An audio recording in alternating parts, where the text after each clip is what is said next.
Hello and welcome to Graphastic. This is me Fazilat Ali Ahmed and today we are going to turn an image into vector using Live Image Trace tool. So let's get started.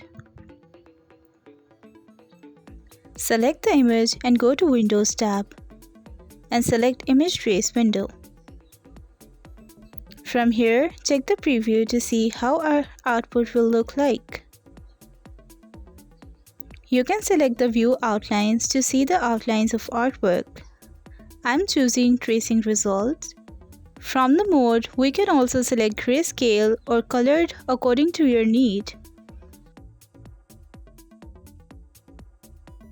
I'm selecting black and white mode here.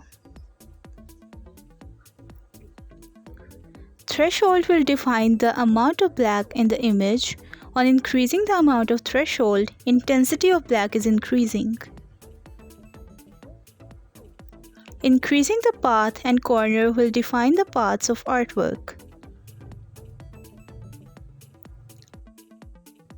Decrease the noise to diminish the extra paths and anchor points.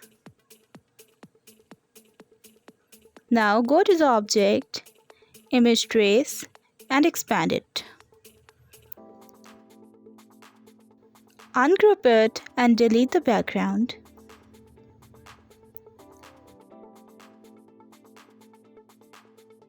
Select and add color. See, here's a problem with colors. To solve this, select the artwork and go to Edit, Edit Colors, and select Convert to RGB.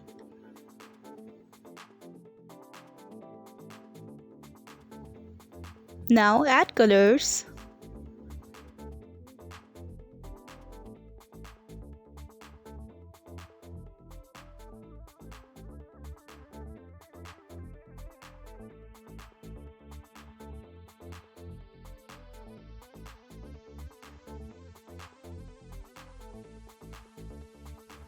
And we are done. That's all for today. Hope you like it and learn from it too. If you find this video helpful, hit the like button and do subscribe my channel as I'm gonna upload more videos that will help you grow. If you have any queries, feel free to contact either on Instagram, Facebook, or you can also comment here. I will catch you in the next video. Happy learning!